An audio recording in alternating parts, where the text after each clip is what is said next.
আবার অনেকে ছোট ছোট বাচ্চা আছে, তাদের কোমরে বটফল দেওয়া হয়, তাদের দেখা যায় হাতে কিংবা কোমরে বটফল দেওয়া হয়, একটা চুড়ি দেওয়া হয়, তাতে আছে ঘুমুর, হাঁটলে ঝুমঝুম করে আওয়াজ হয়, ওটাও তো হারাম, ওটা চলবে না। আবার অনেকে আছে লক্ষ্য করে দেখা যায় আমার মায়েরা হাতে চুড়ি পরে, আমি চুড়ি পরা হারাম বলতে পারবো না, অবশ্যই চুড়ি পরা জায়েজ, তবে আপনি হীরা মুক্ত জহরত কাঞ্চন মণিমুক্তা আপনি চুড়ি পরতে পারেন, এতে কোনো সমস্যা নেই। তবে আমার ভাবি যান, আমার বউ যান, আমার আম্মা যান, আপনি যখন সেদা করবেন, আপনার একটা চুড়ি যখন পড়বে উপর থেকে গড়গড় করে চুড়ি যখন আরো পড়বে, ঝুমঝুম আওয়াজ হয়ে যাবে। হানাফি মাযহাবের মাসলা হলো ঝুমঝুমি আওয়াজ যদি নামাজে হয়, নামাজটা আপনার দেখা যায় ভঙ্গ হয়ে যাওয়ার সম্ভাবনা। আমি আপনার কাছে আর একটা কথা বলতে চেয়েছি, আমার মায়েরা হাতে পায়ে নূপুর পরে, নূপুরের মুখ যখন দুটো এক জায়গায় করা হয়, তিনটে তিনটে করে ছটা ঘুমুর দানা ছোট ছোট দবা থাকে, হাঁটলে ঝুমঝুম করে আওয়াজ হয়, তাহলে আখের দোকানে এত বড় ঘুমুর, ওটা যদি হারাম হয়, গরুর বাচ্চার গলা এত বড়, ওটাও তো হারাম, বাচ্চার কোমরে এত বড়, ওটাও হারাম।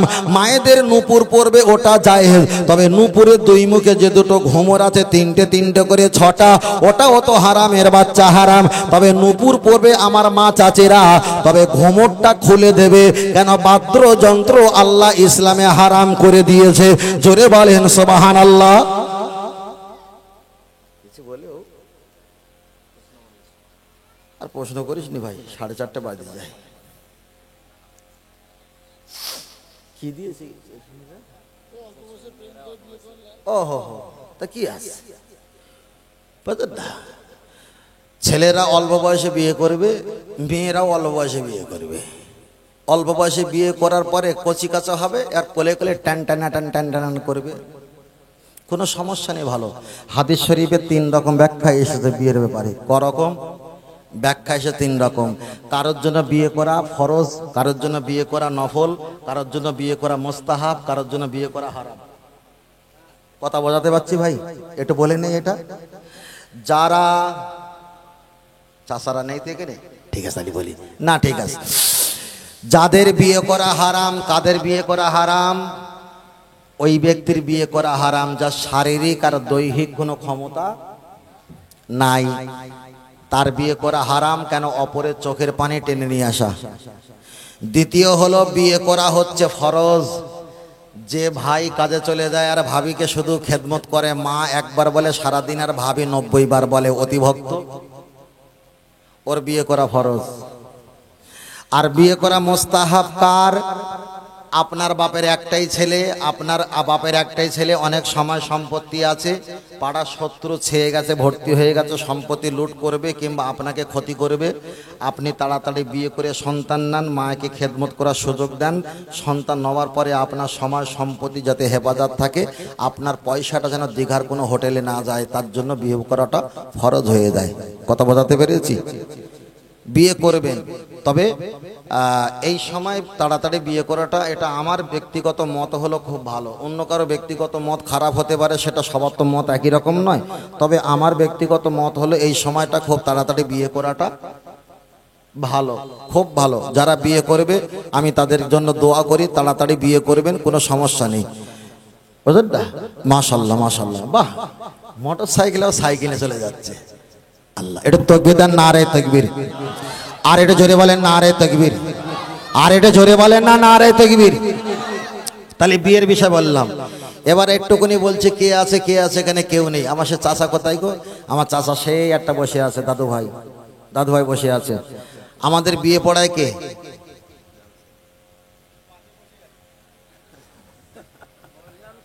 না না না, উনি বিয়ে পড়ায় না, না উনি ইমাম সাহেব বিয়ে পড়ায় না। না, কে বলেছে? আরে নিকা বিবাহ শাদী মোবারক তো সব একই হয়, বিয়ে পড়ায় না। কাজী সাহেব? না না, কাজী সাহেব বিয়ে পড়ায় না। আপনাদের কোন থানা বাবু? নন্দীগ্রাম পূর্ব মেদিনীপুর নিবাসী, নন্দীগ্রাম থানা অন্তর্গত 7 নম্বর জলপাই PWD পাকাপোল পূর্বস্থ মাঠ এলাকা মোহাম্মদ শেখের দ্বিতীয় কন্যা মোসাম্মদ খাতুনকে 5001 টাকা দেন মহারের আওয়াজে 2 জন সাক্ষ্য সহ তোমার কাছে আসিয়াছেন। তুমি রাজি হইয়া সাক্ষ্য দিকে সম্মুখে বলুন, শরিয়াত মোতাবেক অনুযায়ী নিকাহ শাদী বিবাহ আল্লাহর রাস্তায় কবুল করিলাম। বিয়ে কে পড়ায়? কচি বালিশ নিয়ে ঘুমাতে দে, বালিশ নিয়ে বিয়ে কে পড়ায়? ইমাম সাহেব, বড় ভাই বলে ইমাম সাহেব ধরা পড়বে। ইমাম সাহেব বিয়ে পড়ায় না। ইমাম সাহেব দোয়া করে নিম পাতা বেকা বেকা খেতে লাগে তো আল্লাহ এদের দুজনার ভালোবাসা করে দিও নবী ইউসুফ জুলাইখার মতো। মোনাজাত শেষ করে বলে, ভাই 12:24 হয়েছে, 6 মিনিট পর জোহরের আজান দেবো, 200 টাকা দাও। ইমাম সাহেব কি বিয়ে পড়ায়? ইমাম সাহেব বিয়ে পড়ায় না, কাজী সাহেব বিয়ে পড়ায় না। ও 60-70 জায়গা সই নিয়ে সিগনেচার নিয়ে ও বাড়ি পালিয়ে যায়। বিয়ে পড়ায় কে? উকিল। বিয়ে পড়ায় কে? নাকি বিয়ে আমি একা করিস, আপনারা করেননি? বিয়ে পড়ায় কে? উকিল। আর উকিল হয় কে? যে সেকেন্ডে 28টা করে মিথ্যে কথা বলতে পারে, পাক্কা চিটিংবাজ। আমাদের সমাজে এইরকম উকিল বানানো হয়। তবে এরকম উকিল করবে না, একটু পানি রাখবেন গ্লাসে। এরকম উকিল করবে না। উকিল একটু নামাজি মোত্তাকি ইমাম আলেম হাফেজ তাদেরকে দিয়ে উকিল বানাবেন। কেন? রসুল বলেছে ইসলাম যদি 1 টাকার পরিপূর্ণতা হয় আর বিয়ে করলে সে যেন ইসলামের অর্ধেক, মানে 1 টাকার অর্ধেক সে আপনা আপনি আদায় করে ফেলেছেন। আর একটু জোরে বলেন সুবহানাল্লাহ। আর একটু জোরে বলেন সুবহানাল্লাহ। এবার একটাবার বিয়ে যখন এসছে, বিয়ের কথা একটা বলি। আপনাদের এলাকায় বিবাহের জন্য ওই গায়ে হলুদ মাখা হয় তো? মাখা হয়?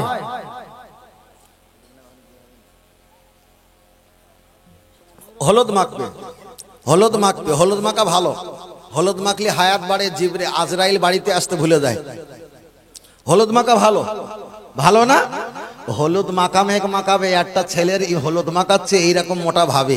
নারিকে তেল নিয়েছে, কটা দুল্প ঘাস নিয়েছে, আর হলুদ নিয়ে মাথায় হতে হতে হতে স্লিপ করতে করতে সেন্টার জায়গায় হাত পৌঁছে দিয়েছে।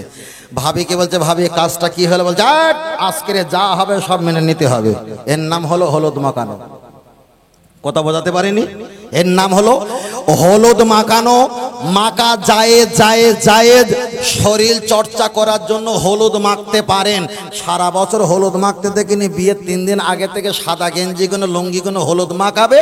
এগুলো হলো ইহুদি খ্রিস্টানদের নীতিরীতি, এগুলো শরিয়াতে হারাম। বিয়ের জন্য হলুদ মাখা চলবে না। তার 1 সপ্তাহ আগে, 20 দিন আগে, 10 বছর আগে হলুদ মেখে রূপ চর্চা করো, এটা জায়েজ। আর বিয়ের দিন হলুদ মাখবে, এটা চলবে না, এটা সম্পূর্ণ হারাম। বিয়ে করার জন্য যখন বর পক্ষ থেকে ছেলের পক্ষ থেকে আসে, আপনাদের এলাকা বিয়ের গেট করে, মানে যত পাপ আপনাদের সাথে এই জলপাই আছে, যত পাপ এখানে আছে। কষ্ট পাচ্ছে নাকি ভাই? কষ্ট পান না তো? যাই হোক, আমরা বাপ বেটার ব্যাপার বলি। ফের বলছি, নাম করে বলি ভাই, সব জায়গায় অনেক বক্তা বলে আপনাদের এলাকার ভালো, আমাদের এলাকা জায়গায় হয়রাম বলে না। আর আমি বলছি না, যত পাপ এই জায়গা, দুটো দুরকম হোক, চাপালে হবে না। তাহলে বলে দে বাবা, আপনাদের এখানে হয় না? রতনমো স্বরূপল আছে না, ওই মোহাম্মদপুর ওই দিকে হয়, আপনাদের সাইডে হয় না। চলেন আগিয়ে যাই। আপনি যখন বিবাহ করা হবে, ছেলের পক্ষ যখন আসা হয়, গেট করে তাদের কাছ থেকে টাকা নেওয়া হয়, এটা হারাম, এটা হারাম। দলিল, আল্লাহ নবী বলেছেন, আল্লাহ যার প্রতি খুশি হয় ওই এলাকায় পানি দান করে। আল্লাহ যার প্রতি খুশি হয় ওই এলাকায় কন্যা সন্তান ওই বাড়িতে দান করে। আল্লাহ যে এলাকা যার বাড়ি খুশি হয়, যার প্রতি খুশি হয়, আল্লাহ দূর থেকে মেহমান তার বাড়িতে পাঠিয়ে দেয়, পৌঁছে দেয়। এবার বলেন, ছেলের পক্ষে যারা এসছে তারা নিজের ইচ্ছায় আসেনি, বিয়ের পক্ষে বলেছে অমুক মাসে অমুক তারিখে অমুক টাইমে তোমরা আমার বাড়িতে আসবে। দাওয়াত দেওয়া হয়েছে না হয়নি? তাহলে যাদেরকে দাওয়াত দিয়েছে আর গেট করে পয়সা নেবে, এর মতো চিটিংবাজ আর পৃথিবীতে আছে? ওদেরকে আসতে বলেছে, টাইম দিয়েছে, মাস দিয়েছে, বার দিয়েছে, সময় দিয়েছে, আবার আসবে বলে আবার গেট করে আবার আটকে দিয়েছে, ঢোকা যাবে না, মাল চাই। ঠিক না বেঠিক? যদি বলেন হুজুর একটু ভারী করে বলে, একটু ভারী করে বলবো, আর একটু ভারী করে বলি, চাই আমার দিকে তাকাও। ফের বলছি, যারা মেহমানকে অপমান করে, যারা মানুষকে দাওয়াত করে অপমান করে, যারা বিয়ের জন্য দাওয়াত করে গেট করে আটা দেয়, চুল বাঁধা, পা বাঁধা, রং বাঁধা, শাড়ি পরার জন্য জোর জবরদস্তি করে বিয়ের কাজে অসুবিধাজনক জায়গায় করে, বিয়েটা রুখে দিতে চায়, মেহমানকে কষ্ট দিতে চায়, রসুলের হাদিস এরা হলো জাতে বেজম্মা। দলিল আগিয়ে যায়। নবী ইউসুফ আলাইহিস সালামের ছেলেগুলো রাস্তা দিয়ে যাচ্ছিলেন, একটা ভাই বলেছিল এই রাস্তা দিয়ে না গরু হেঁটে গেছে, বাড়ির মালিক শুনেছে যে আমার গরু হারিয়েছে, তাহলে নবীর ছেলেরা চুরি করেছে। তারপরে আর একটা ভাই বলছে না, শুধু গরু হেঁটে যায়নি, যে গরু হেঁটে গেছে ওই গরু পেটে গর্ভে বাচ্চা ছিল। বাড়িওয়ালা বলছে নিশ্চয়ই এই মালেরাই নিয়েছে, আমার গরু পেটে বাচ্চা ছিল। ভালো করে বুঝবেন। আর একটা ভাই বলছে না, গরুর পেটে শুধু বাচ্চা ছিল না, ওর ডান চোখটা মনে হয় কানা ছিল। মালিক বলছে আমার ডান চোখটা কানা ছিল গরুর, এরা কি কে জানে, তাহলে এরাই নিয়েছে। ভাই কয় ভাই মিলে তফসিরকারকেরা ব্যাখ্যা করেছে, ওই রাজার বাদশা এসে নবী ইউসুফ আলাইহিস সালামের কয় ভাইকে ধরে নিয়ে দরবারে চলে গেছে। নবী ইউসুফ আলাইহিস সালামের যেসব ভাই ছিল ওরা রক্তগত নবী ইয়াকুব আলাইহিস সালামের সন্তান, নবী ইউসুফ আলাইহিস সালামের ভাই, একদিকে নবীর ছেলে একদিকে নবীর ভাই, কথা ঠিক না বে ঠিক? ওদেরকে এক জায়গায় বসিয়ে রেখেছে। আর রাজ দরবারে রাজা কি করলেন, পার উপরে পা তুলে দিয়ে রুটি এরকম মানে সারিদ গোস্তের ঝোল দিয়ে ভিজিয়ে ভিজিয়ে খাচ্ছে। একটা ভাই বলেছে যে মালিক আমাদের ডেকে নিয়ে এসছে, তো বেজম্মা। এ আওয়াজটাও তার কানে গেছে যে আমি বেজম্মা, এরাও কি জানলো, কথা বোঝেনি। তখন বলেছিল আমার আব্বাজি হলো নবী ইয়াকুব আলাইহিস সালাম, তিনি কথা বলেছিল যারা মেহমানকে বাড়ি ডেকে না খাবিয়ে বসিয়ে রাখে, অপমান করে, জবরদস্তি করে, আমার বাপ নবী ইয়াকুব আলাইহিস সালাম বলেছে তাদের বংশের রক্তের জারে সৃষ্টি সমস্যা ছিল বলে করে। তাহলে যারা মেয়ের বাপ ছেলের বাপ বিয়ে শাদী দেওয়ার জন্য মেয়ের বাপের পক্ষ থেকে যারা আসবে, যারা গেট বানিয়ে 30 টাকার গেট করে 40 টাকা নবাদ যারা ধান্দা করবে, এরা কি এই হিসেবটা আপনারা কালকের করবে আমি চলে যাওয়ার পর। কথা বুঝে এসছে ভাই? রাগ হচ্ছে, একটু হোক, একটু আগিয়ে যাই। চলেন, আমি আপনাকে বোঝাতে চেয়েছি, লক্ষ্য করে দেখা যায় আমি মায়েদের কথা বলছিলাম। তাহলে মায়েদের পায়ে নূপুর পরা এটা চলবে না, এটা সম্পূর্ণ শরিয়াতে হারাম হারাম হারাম। ও আমার বাপজিরা, আমি আপনার কাছে আর একটা বার বলছি, মায়েদেরকে বলছি মা আপনারা পর্দা থাকতে হবে। একটা নারী যদি জাহান্নামে চলে যায়, কোনো ব্যাখ্যা এসেছে ওর বাপকে জাহান্নামে নিয়ে যাবে, ওর ভাইকে জাহান্নামে নিয়ে যাবে, ওর দেখা যায় বড় ছেলেকে জাহান্নামে নিয়ে যাবে, ওনার স্বামীকে জাহান্নামে নিয়ে যাবে। আল্লাহ নবী হাদিস শরীফে বললেন আন-নিসা হাবালাতি শায়াতিন, নারীরা হলো শয়তানের জাল, খবরদার ওদের খপ্পরে পড়বে না, ওদের খপ্পরে পড়বে না। তাই নবী আদম আলাইহিস সালাম, আম্মা জান মা হাওয়া আলাইহা সালাম জান্নাতের ভিতরে যখন ছিল, ইবলিস আজাজিল নবী আদমের কাছে ডাইরেক্ট যেতে পারবে না। তাই মা হাওয়া আলাইহা সালামকে উনি যখন জাল বানিয়েছে, মা হাওয়া আলাইহা সালাম উনি একবার ফল খেয়েছেন তিতো, একবার ফল খেয়েছেন টক, আর একবার ফল খেয়েছেন দেখা যাক কষু, এমন করে তিনি 5 বার ফল খেয়েছেন। ওই জন্য শরিয়াতের ফতোয়া হলো মায়েরা যদি মারা যায়, মারা গেলে ওদেরকে 5টা কাফন দেওয়া হয়। নবী আদম আলাইহিস সালামের কাছে এসেছিল, নবী আদম আলাইহিস সালাম উনি গন্ধম ফল 3 বার খেয়েছিল। ওই জন্য মশলার ব্যাখ্যা এসেছে পুরুষরা যদি মারা যায় ওদের জানাজার কাফন দেওয়া হয়, কাপনে কাপন 3টে। তাহলে মায়েরা মারা গেলে 5টা দিতে হয়, পুরুষ মারা গেলে 3টে দিতে হয়। মায়েরা যদি মৃত্যুবরণ করে ওদের কবরটা বুক পর্যন্ত খুলতে হয়, পুরুষেরা মারা গেলে কোমর পর্যন্ত খুলতে হয়। ও বাপজিরা, আপনার বাড়ি একটা ছোট ছেলে আছে, ছোট মেয়ে আছে, আপনার ছেলে যদি প্রস্রাব করে 3 বার পরিষ্কার করলে পবিত্র হয়ে যাবে, কিন্তু মুসলার কিতাবে এসেছে আপনার বাড়ি একটা মেয়ে আছে, ওই মেয়েটা যদি প্রস্রাব করে 3 বার ধৌত করলে হবে না, ওটাই করতে হবে 5 বার। তাহলে কুত্তার এটো যদি পবিত্র করতে যদি 7 বার লাগে, নারীদেরও নাপাকটা পবিত্র করতে ওটাও কমপক্ষে লাগবে 5 বার। তাহলে মায়েরা কি খুব কঠিন জিনিস না? মারাত্মক কঠিন, তো মারাত্মক কঠিন। আমি মায়েদের এগনেস্টে বলছি না, শুধু এতটুকু বোঝাতে চেয়েছি আমার মায়েরা ভালো, প্রচুর ভালো। রমজান মাসে আমরা শুধু নাক ডেকে ঘুমাই, কিন্তু মায়েরা খুব সতর্ক থাকে, আমাদের সেহরি খাওয়ার জন্য জাগ্রত করে দেয়, ঠিক না বেটি? বিরাট ভালো। ইফতার কি করব না করব আমাদের খেয়াল থাকে না, মায়েদের খেয়াল থাকে। সেই জন্য বলছি মায়েদের প্রতি সদ্ব্যবহার করবেন। আম্মাজান, আমার দয়ান নবী আম্মাজান আয়েশা সিদ্দিকা রাদিয়াল্লাহু তাআলা আনহাকে মাঝে মাঝে বলছেন আয়েশাতুল হুমরা, ও আমার লাল টুকটুকে বিবি স্ত্রী, আদর করে নাম করে ডাকতেন। আপনার স্ত্রীকে আদর করে নাম করে ডাকবেন, তবে যেন টুনির মা বলে ডেকো না। কথা বুঝতে পেরেছেন ভাই? কেন ওটা তো গানের সঙ্গে সাবজেক্ট হয়ে গেছে, টুনির মা বলে দেখো না। তারপরে বলছি রসুল বলেছেন, আল্লাহর কোরআন বলেছেন হন্না লিবাসুল্লাকুম ওয়া আনতুম লিবাসুল্লাহুন্না, স্বামী আর স্ত্রী হলো গায়ের পোশাক। একটা স্বামী আর স্ত্রী এতটা কাছাকাছি থাকবে এখানে যেন শয়তান প্রবেশ করতে না পারে।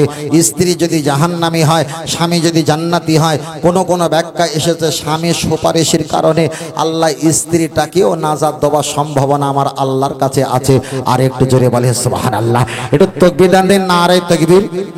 আর একটু জোরে বলেন নারে তাকবীর। আর একটু জোরে বলেন নারে তাকবীর, নারে তাকবীর। একটা গজল হবে না? হবে না? একটা গজল হবে তো। কারা কারা ঘুমাচ্ছেন একটু হাত তোলেন দিনই। কারা কারা ঘুমাচ্ছেন? এই হাত তুলেছিস কেন? হাত ভেঙে দেবো। বুঝলেন না? হ্যাঁ, তাহলে একবার চিৎকার দিয়ে তাকবীর হবে তো বাবা? তাহলে তাকবীর দেন, নারে তাকবীর। হয়নি, আর একটু জোরে দিতে হবে, নারে তাকবীর। 1 GB ছিল 2 GB হয়েছে, এখন হয়নি, আর একটু দিতে হবে। উঠবে তো বাবা? আব্বারা আপনারা একটু সহযোগিতা করেন, ছেলেরা একটু লাগিয়ে দেবে। কথা বুঝতে পেরেছেন? আপনাদের টেনশন করতে, শুধু শুরু করবো ওরা চালু করে দেবে।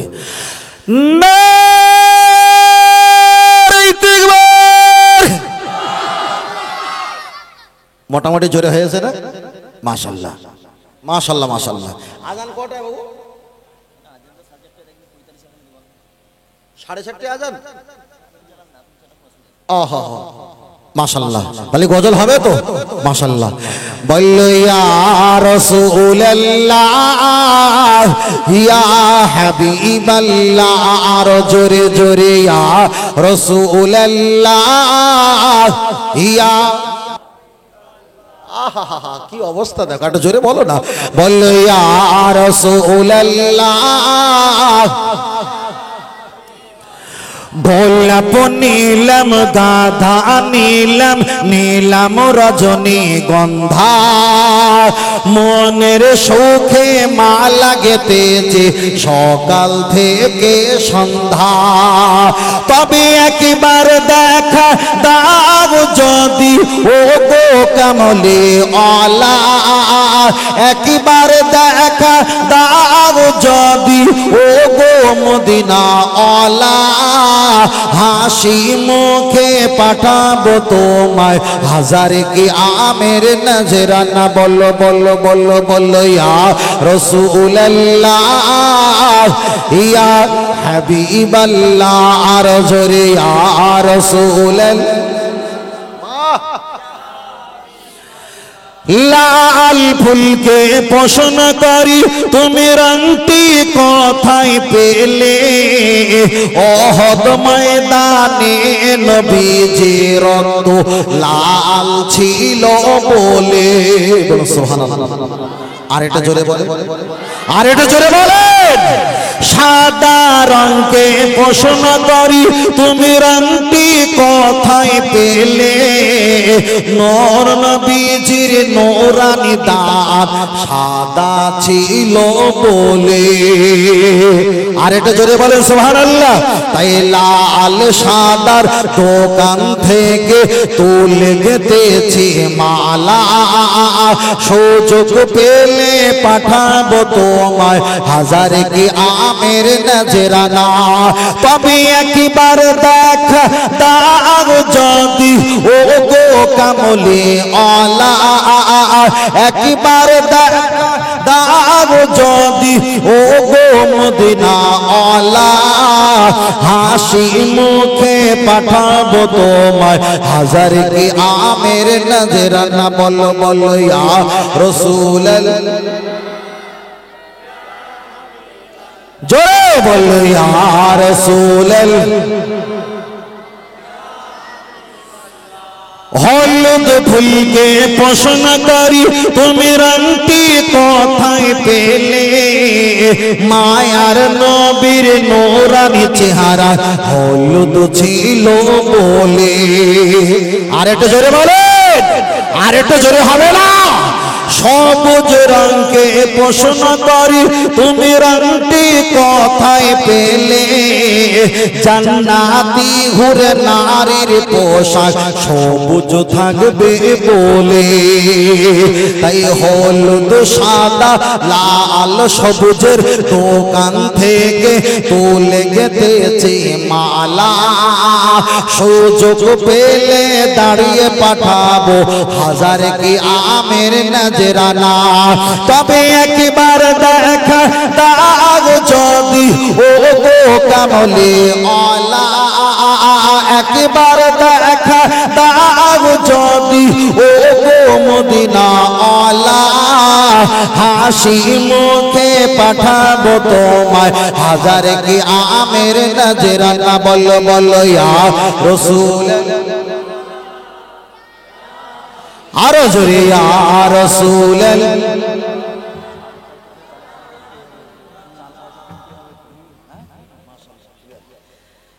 জোরে বলেন মারহাবা।